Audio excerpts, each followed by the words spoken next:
Gjithve, ngjarje e rëndë ndodhi ditën e djeshme konkretisht në Mynet të Gjermanisë, ku një 33 vjeçar raportohet të ketë thirrur me thik bashkëshorten e tij, Sabrinën, 31 vjeçe. Këtë fakt e bën lajm për ne shqiptarë, sepse të dy janë në preardhje nga Kosova, e ndërsa këtë temë do ta diskutojmë me dy persona të ndryshëm. Në lidhje direkte kemi zonjën Malbora Gura, sipërmarrëse dhe autore e një libri i cili trajton pikërisht këtë çështje, From Peach to Punch. Ndërsa në anën tjetër do ta kemi në lidhje direkte edhe zotëri Ardian Shabanin. Përshëndetje për të dy mysafirët, është kënaqësi t'ju kem. Përshëndetje të gjithëve.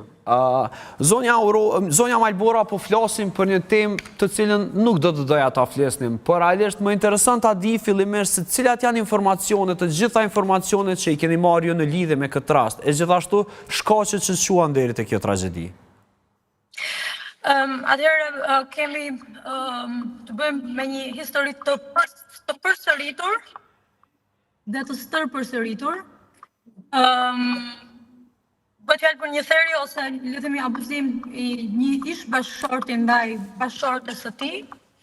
Kjo ka ndodhur në një provins Myni, po në një provincë Myniut, në një qytet, ku ka qenë diçka po le të themi e pritshme, për shkak sepse mes çiftit ka pasur mosmarrëveshje të përsëritura, madje ka qenë edhe një urdhër mbrojtje deri në vitin 2024. 19 prill 2024-ës. Edhe ky urdhër mbrojtje nuk është ripërsëritur ose nuk është marrë një vendim i atill. Atë ditë, domethënë ditën që ka ndodhur kjo ngjarje, ky baba i këtyre fëmijëve, sepse çifti ka pas dy fëmijë, një vajzë 4 vjeçare dhe një djalë 7 vjeçar, ka dashur të marrë vajzën nga kopshti. Edukatorja ka informuar prindin të jëmën dhe e ka pyetur nëse mund t'ja jap të jatit me vete. Ajo nuk ka qenë dakord dhe ka shkuar të marrë vajzën në kopësht. Pastaj gjatë rrugës ka marrë dhe djalin me siguri dhe është drejtuar ambienteve të shtëpisë. Dhe kjo gjë ka ndodhur pak metra para se të arrijë në shtëpinë e saj. E qartë, por ky çift pra jeton të ndarazi dhe babaj në këtë rast dëshiroj pa lejen e nënës ta marrë nga kopshti vajzën dhe ky ishte shkaktari i fundit pra i problemit. Problemi i fundit që ndodhi para rastit. Kjo ka qenë një mosmarrëveshje e ditës, le të themi, por në momentin domethënë si përshkruaj se si ka ndodhur ngjarja, që ajo është domethënë është atakuar me 4 therrje në trup, në sy të një djali 7 vjeçar. Pra, ngjarja ka ndodhur në sy të fëmijëve, zonja Dollenberg. Po, kjo ka ndodhur në sy Gura. Po, kërkoj ndjes, po. Malbora Gura. Nuk është hera e parë që bëjmë një intervistë bashkë. Jo, por kemi bërë intervista edhe me zonjën Dollenberg, prandaj kisha një gabim. Kërkoj ndjes zonja Gura, pra një çift nuk po jetonte bashkë, që të rikapitulojmë shumë shpejt. Nëna nuk e ka lejuar babajin që ta marrë nga qerdhja e fëmijëve çikën e tij apo vajzën e tij dhe pastaj si pasojë e kësaj mosmarrëveshjeje kanë agravuar situata deri në përdorimin e armës së ftoftë, nëse nuk gaboj, apo? Po, kjo është e vërtet dhe çfarë thekson në gazeta Bild, që është një nga gazetat ose mediat më të rëndësishme këtu në Gjermani, thekson që pas kësaj historie, domethënë pas kësaj vepre, le të themi, babai ose ish bashkëshorti ka qëndruar pranë kufomës, është dhe fotografuar madje nga dëshmitar, ku ka kryer dhe një telefonat. Dhe madje ka komunikuar edhe me dëshmitar që i ka pyetur, jo, më fal, ka thënë tekstualisht, mos më shikoni ashtu, ju nuk e dini fare se çfarë më ka bërë ajo mua. Kështu që është munduar dhe këtë vepër ose këtë gjë të shumtuar ta arsyetoj diku. E qartë dhe pikërisht në këtë pikë do doja ta shpërndaj pak bisedën tonë edhe tek zotri Shabani. Zotri Shabani, çfarë ju bën juve të kuptoni një deklarim i tillë? Mos më shikoni ashtu, ju se dini se çfarë më ka bërë ajo mua. Çfarë rrethana është do të na sjell kjo në një gjykim në të ardhmen? Përshëndetje edhe një herë, të them të drejtën, nuk është ndonjë përgjigje e bukur që mund ta jap. Unë besoj që është një përgjigje të cilën mund ta jap vetëm me mentalitetin ton, i cili ka të bëjë me problemin e pranimit të vënies së rendit. Tek populli jon fatkeqësisht nuk ka besim të madh tek organet e rendit, tek organet e drejtësisë, dhe për këtë arsye, duke mos patur besim, neve shpeshherë mendojmë që ka ardhur koha që të bëjmë zgjidhjen vetë. Kështu që ky person kur deklaron se ju nuk e dini se çfarë më ka bërë, mendon që ka ndonjë veprim të asaj gruaje e cila e justifikon veprën e tij. Por realisht në jurisdikcionin gjerman edhe në jurisdikcionin kosovar jam i bindur nuk ka justifikim për një vepër të tillë. Po, e qartë, a mund të përdorët kjo lloj fjale e tij nesër si provë kundër tij në gjyq? Po, sigurisht, po, unë shoh shumë probleme te kjo deklaratë, sepse për mua si avokat mbrojtës, pra po të isha mbrojtësi i tij, do i thoja ke bërë gabim që ke dhënë këtë deklaratë në aspektin taktik, gabim në aspektin taktik, sepse pastaj e vështirëson mbrojtjen, sepse me këtë deklaratë ti po i tregon pak a shumë të gjithëve, edhe prokurorisë edhe gjykatës, që këtë gjë e ke bërë me vetdije, nuk e qenë në gjendje të sëmurë, nuk e qenë në ndikim të alkoholit, nuk e qenë i sulmuar, por thjesht e ke bërë si hakmarrje. Pra, kjo grua, për shembull, mund të ketë bërë ndonjë sjellje të jo të mirë brenda martesës, për shembull më ka tradhtuar ose nuk më lejon t'i kontaktoj fëmijët, dhe për këtë arsye unë nxora thikën dhe e bëra timen. Po e qartë, pra kjo këtu pikërisht edhe desha të dalë, pra gjithçka bëhet, kuptohet se është bërë me vetdije të plotë, ndërsa ajo që më intereson të di nga zonja Gurra është se pse realisht ndodh një gjë e tillë, çfarë kishte bërë gruaja burrit në këtë rast, më shumë se ajo që është raportuar në media. Keni ndonjë informacion? Atëherë i vetëm mund të mbështes mendimin e avokatit, zotit Çabani, që është absolutisht i saktë në atë që tha, është vetë gjyqësim në këtë rast, për shkak, domethënë unë kam informatat, nuk e dija janë të sakta, më duhet ta them këtë, po kam informata që kjo femër është akuzuar të ketë një marrëdhënie domethënë jashtë martesës me burrin e motrës së saj. Një lidhje jashtë martesore. Ja, pikërisht. Ose një aferë, le të themi, që unë as nuk dua ta besoj dhe nuk ka asnjë lloj dëshmie për këtë gjë, por kam dëshirë ta gjykoj. Ta gjykojnë sepse këto janë domethënë opinione që ka dhënë, sipas asaj që kam dëgjuar unë, ka dhënë familja e domethënë e personit që e ka bërë këtë vrasje, le të themi. Unë mendoj që unë e kuptoj fare mirë që ne jemi në një ambient ose në ndihmë nga një rreth kulturor ku Zonja Gurra, dua të di edhe diçka përpara se të marrim opinionin, mbase e keni edhe këtë informacion. Pra çifti nuk jetonte së bashku apo jetonte së bashku, sepse kemi shumë informacione. Disa na thonë që burri jetonte me nënën e tij, ndërsa zonja në këtë rast viktima jetonte ndaras. Cila është e vërteta dhe pse ndodhte kështu? Kjo është e vërteta, ato kanë jetuar ndaras, siç ta thash më përpara, ajo zonjë ka pas një urdhër mbrojtës deri në vitin e kaluar. Ato ka kohë që jetojnë ndaras. Ato janë një çift i ndarë. Qartë, por informacionet të cilat i kemi në lidhje me gjërat që quan deri te kjo, është se kemi të bëjmë me tradhti. Kishin jetuar bashkë në kohën kur ndodhi kjo gjë? Kanë qenë duke jetuar bashkë? Ato unë nuk e di, po unë mendoj që në këtë rast kemi të bëjmë me një akuzë akoma më të rëndë se kaq, domethënë bëhet fjalë për një tradhti me bashkëshortin e motrës së viktimës. Pra me kunatin. Me kunatin, të lutem, domethënë kjo do ishte gjë që mua do më shqetësonte akoma më pak nëse ato kanë jetuar bashkë apo s'kanë jetuar bashkë. Ktu kemi të bëjmë me një çift që nuk kanë pas marrëdhënie të mira me njëri tjetrin, përderisa në Gjermani ka pasur të një urdhër mbrojtje. Për të pasur një urdhër mbrojtje këtu, avokatin e kemi të pranishëm, mund ta pyesni. Po, dhe që ka arsye pse merret ky urdhër mbrojtje, nuk është pa arsye. Por ideja, absolut, një urdhër mbrojtje dhe një grua e cila pastaj sulmohet edhe pse ka urdhër mbrojtje. Zotri Shabani, diçka e cila realisht i ngjan lajmeve të Kosovës. Si e komentoni këtë gjë? Po, atëherë, gjëja e parë, ka shumë gjëra të cilat mund të flasim në këtë drejtim, por gjëja e parë që doja të thoja është se këto gjëra ndodhin tek gjithë kombet, nuk ndodhin vetëm tek shqiptarët, vetëm tek popujt e mesdheut, por ndodhin edhe tek gjermanët. Ndoshta ndodhin në një formë tjetër, si tek ne, me motive tjera, por prapë ndodhin gjithandej. Pra Gjermania është e mbushur me vepra të tilla, jo vetëm të shqiptarëve. Veprat e tilla ka patur në Gjermani akoma pa ardhur shqiptarët këtu.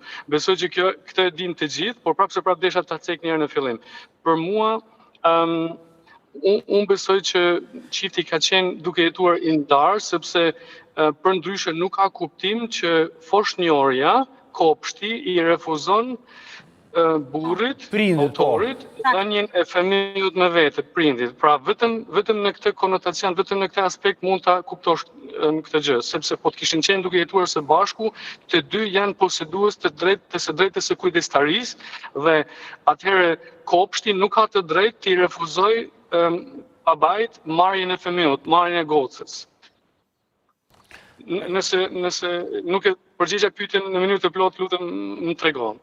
Jo, është në rregull, vetëm se është shqetësues fakti që edhe në një shtet si Gjermania, një zonë e cila kishte pasur urdhër mbrojtje, sulmohet nga personi ndaj të cilit kishte kërkuar urdhër mbrojtje.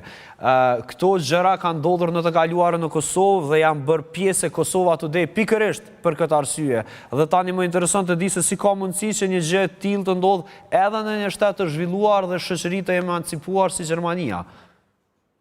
Ta shpjegoj shumë mirë. Atëherë, urdhër mbrojtje nuk do të thotë që gruaja shoqërohet 24 orë nga policia. Urdhër mbrojtje nënkupton që burri e merr një ndalesë me një perimetër të caktuar, pra ndalesë afrimi me një perimetër të caktuar. Nënkupton. Për shembull, urdhëro. Po, vetëm e tregoj se ishin 100 metra aty. 100 metra ka qenë. 100 metra, por shumë e saktë. Dhe kjo nuk nënkupton që viktima është e shoqëruar nga forcat e sigurisë. Nënkupton që mund të sulmohet çdo moment. Vetëm se kjo vetëm siguron një mundësi për ta ndëshkuar burrin. Pra, po ta them një shembull konkret. Un jam i rrezikshëm, e sulmoj nusën time dhe nusja ime më denoncon. Pastaj gjykata i jep një vendim urdhër mbrojtjeje dhe më ndalon mua t'i afrohem nusës time më afër se 100 metra. Dhe nëse unë i afrohem nusës më afër se 100 metra, thjesht gjykata ka mundësi të më gjobis mua. Pra nuk e përjashton faktikisht mundësinë e afrimit. Kështu që është shumë kollaj ta dëmtosh një person përkundër urdhër mbrojtjes. Por jemi duke shkuar drejt fundit, duke marrë parasysh se zonja kishte një urdhër mbrojtje. Mendoni se do të kemi një gjykim me shumë vite për personin që e kreu këtë krim? Po. Sepse është kryer edhe në rrethana specifike, pra duke ditur edhe deklarimin e tij tregon se ky krim nuk është kryer në afekt. Duke ditur se kishte zonja një urdhër mbrojtje, tregon se për këtë krim potencial në të kaluarën ishin të njoftuar edhe organet e rendit. Dhe pastaj besoj se të gjitha këto do të shqyrtohen në gjykim. Kuptohet. Ne, si në vendin tonë, si në Gjermani, e dim që gjykatat i japin vendimet. Ne, si opinionist, nuk mund të japin vendimet, dihet, por prapë ne mund të japin prognoza. Prognoza ime është që pra ka shumë detaje që luajnë rol, ka shumë detaje që mund të ndikojnë që dënimi të jetë pak më i butë, por unë besoj që nën 15 vjet janë të përjashtuara në këtë rast. Nën 15 vjet janë të përjashtuara. E qartë mirë, zonja Gurra, keni ndonjë informacion në lidhje me gjendjen aktuale të zonjës? Jo, nuk kam. por jo nuk kam, edhe gazetat mendoj nuk kanë shkruar edhe aq shumë në lidhje me këtë rast. Bild Zeitung ka informuar, ka dhënë disa detaje, po ma merr mendja që në ditët në vijim do marrim pak më shumë informacione për shkak sepse ma merr mendja që edhe ky rast është në hetim me sipër. Ndërkohë që ne po flisnim, gazetari tjetër ka bërë edhe një postim nga Zvicra që fatkeqësisht edhe ky postim lidhet me dhunën familjare të shkaktuar në mes të komunitetit shqiptar, por edhe kjo është një rast krejt tjetër me të cilin base do të merremi në fakt në ditën e vazhdim, derisa të dalin edhe detajet. Zonja Gurra, kishit edhe një koment me sa duket? Po, desha vetëm të them që ka raste pafund. Para 3 muajve madje në rrethin tonë shoqëror, një familjare është dënuar në të njëjtën mënyrë. Janë disa raste që po ndodhen në mënyrë të shpejtë, mirë po në çdo lloj rasti unë vëj re që ne kemi red flags, do me thonë kemi sinjale që na japin të kuptojmë që kemi të bëjmë me të tilla karaktere që janë të smur psiqikisht. Do me thonë këto edhe një psikopat që bën të tilla veprime nuk ka brirë, nuk ka as bisht, por është një person që ka çrregullime psiqike. Dhe ne si komunitet, si familje, nëse shikojmë gjëra që duhet t'i raportojmë, ose gjëra ku ne duhet marrim masa, duhet t'tregojmë pak më kurazh civil për t'i parapret të tilla gjëra.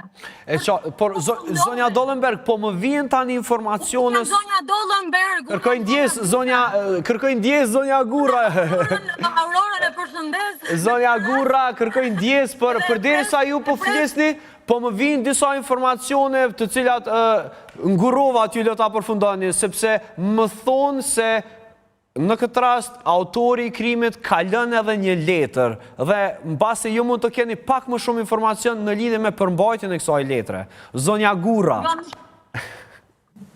Po, fra, desha të them që... Shiko... Mund të ngatrosh të mbiemër të bukur. Po, fra, do t'i shafani. Jo, Aurora Dollenberg, nëse unë shpresoj të shikojmë promovimin e librit, por, edhe do t'a bisedojmë këtë gjë, pjesën e ngatrimit të mbiemrit. Patjetër, do t'a bisedojmë në një rast tjetër, por, dini, keni ndonjë informacion në lidhje me letrën? Nuk kam në lidhje me këtë letër, sepse këto janë tani disa manovra, le të themi, unë do ta them pak në mënyrë më popullore, për të lehtësuar pak dënimin që ati mund t'i vi, që do t'i vi. Pra, ju thoni se këto janë manovra për ta ulur dënimin? Absolutisht që po. Absolutisht që po. Njeriu në efekt, në momente që ndodh ngjarja, tregon fytyrën e tij të vërtet. Një person që është në gjendje përpara fëmisë të kryej vepra të tilla është për mua një E qartë, por çfarë do të thotë për ty fakti? Është i dëmshëm për shoqërinë. Por çfarë do të thotë fakti për ty, sepse ju thatë se kjo është një manovër për të shpëtuar ndonjë gjykimi më të lartë dhe pjesë e kësaj manovre duket të jetë edhe nëna e personit. Mendoni se edhe ajo është e inkriminuar në këtë rast, duke qenë se mbas ajo është personi i cili ka dhënë informacionet për letrën? Atëherë unë Besoj që duhet të keni kujdes. Po, e qartë, keni të drejtë zotri Shabani. Po, atë desha të them, për me këtë pyetje mund t'i drejtohesh më mirë zotit Shabani, sepse këto janë pastaj në këtë rast mund bëhet të avokatim. Po, e qartë, jo, nuk kalojmë. Këtë nuk e duam. Ne duam të japim një informacion këtu, edhe duam unë personalisht vetë kam dëshirë mbase të ngrej zërin tim sot për atë që thash dhe më përpara, që t'jemi të kujdesshëm dhe këto rastesh domethënë t'i bëjmë që mos të ndodhin, okay? T'i paraprim. Kjo është mesazhi që kam dëshirë t'japun sot. Por çaj përket kësaj pyetje që bëhet ju tani, çfarë lehtësimesh mund të ketë ai, zoti Shabani mund t'ua thotë më mirë. E qartë, zotri Shabani, fjala për ju. E kuptova shumë mirë. Atëherë edhe unë jam i mendimit që letrat e tilla mund të kenë karakter ose mund të kenë qëllimin për të ulur dënimin maksimal, por duhet ta shohim një herë letrën. Me që nuk e shohim përmbajtjen e letrës, nuk mund ta dimë. Është e mundur që është një letër kërcënuese dhe kjo letër kërcënuese sigurisht që nuk e ka për qëllim uljen e dënimit, por ka për qëllim trembjen ose gjërat e tjera. Këtu jemi në spekulime, do kishte qenë mirë ta njihnim sa më konkret letrën, pastaj e interpretojmë me kollaj. Përndryshe, patjetër duhet i bashkëngjitem mesazhit të zonjës Gurra. Të gjithë duhet të mendojmë se si mund të kontribuojmë që lëndë të tilla të kalohen në formën siç e bëjnë popujt perëndimor. Edhe francezët, edhe anglezët, edhe portugalezët, edhe gjermanët e kanë patur mesjetën e tyre, por e kanë gjetur rrugën për t'ju shmangur mesjetës, për të mos i zgjidhur hesapet e tyre me thike me armë, kanë vendosur si komunitet të vënë gjykata, të vënë organe rendit, të cilat i prejnë të drejtat tua, të drejtat e mia, të drejtat e nusës, kështu që edhe ne duhet të kontribuojmë secili që të kalojmë këtë fazë të mallkuar, do e quaj unë. E qartë, zotëri Shabani dhe zonja Gurra, ishte shumë kënaqësi të jem së bashku me ju në këtë intervistë. Faleminderit për të gjitha këto informacione të cilat i sollet për krejt shikuesit e Kosova Today dhe Klan Kosova. Faleminderit e juve. Shumë faleminderit po ashtu. Atëherë, mes të Klan Kosovës, është ky momenti që ta përfundojmë këtë blok, do të flasim për një temë krejt tjetër, por fillimisht shkëputemi me pak marketing.